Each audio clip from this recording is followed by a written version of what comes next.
we're going to go to the phones because Kevin's been waiting. Kevin, thank you for your call. Go ahead, sir. Hi, good evening. Good evening. Hi, I was just wanted to ask the mayor what exactly a corporate advisor does for the city of North Bay. A corporate advisor would be, I don't know, a consultant, someone that you would hire or send a tender out, you know, depending on whatever project. For the corporate advisor position in North Bay, Al? Sorry? Was there a job posting for the corporate advisor position in North Bay? Not that I know of, so... Well, we're alluding to Was that position filled then? Sorry? How was that position filled? Well, I don't, Kevin, I don't deal with HR at all. Like, I'm not involved in hiring or firing.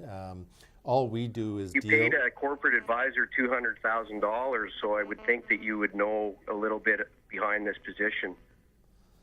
Well, you're talking about an individual that was the former CAO, so he was working for more than half the year. So, you know, there's always holidays and benefits. So, yeah, I can't speak to. He had a position, I gather, of corporate advisor. I'm wondering where the tendering was for that position. Where was that advertised, and how come I couldn't apply for that position? How come this position went to the former CAO of the city? So Kevin, what I'm trying to say is I can't speak to an individual when it comes to... I'm just speaking of the position, Al. I don't care about his SIN number or anything personal. I just would like to know how this position was filled, and it's in a very expensive position, obviously. So yeah, I think you would be in the loop on it. Okay, I'm going to cut you off there, but I'm going to let Al answer that question.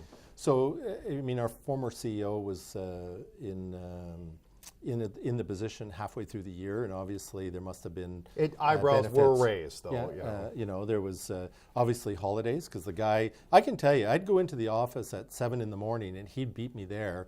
And there'd be a lot of times I'd be going home at 10 o'clock at night, and he would still be there. But the confusion did exist. It didn't say he was CAO. It said he was a corporate advisor, and that's where, you know, that position, no one had ever heard of it before. And when it popped up publicly on the Sunshine List, that's where everybody saw it, they wanted to know what exactly he was doing. And I guess, was he doing his same job as CAO? Well, he was the CEO up to, what, the middle of June? And then I'm thinking he would have had holidays and benefits that would have continued on, Greg, that would have got him to over the $200,000 mark. Because, I mean, I think our CEOs paid well over $200,000 a year. So anytime somebody retires, such as yourself, if you've got built up a bunch of overtime and holidays, you have to get paid out for them. I wish I was on the...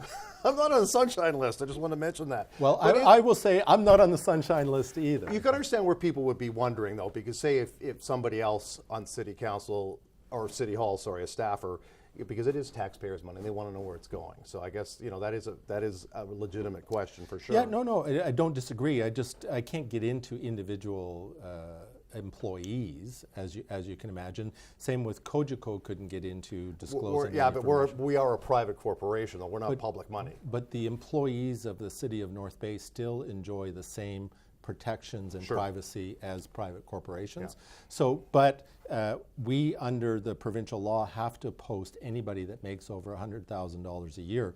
So it's all posted. I can't tell you why it said corporate advisor versus CAO. Well, as a mayor, people would say, how come you didn't know that, I guess. Yeah, well, so it's a fair question. All I'm trying to say is I don't fill out those forms that go to the government.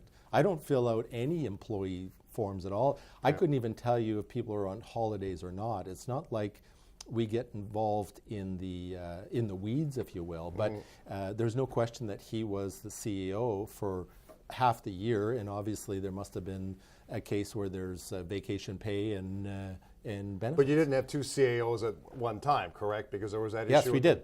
You did? Were they both getting paid at the same time? Well, you would have to, because there was no CEO in place from the middle of June to when the new CEO came in February, right? So we had Lee in place. Oh, I know, but there was no overlap is what I'm saying. No, we did not overlap the position. Okay, I want to move on to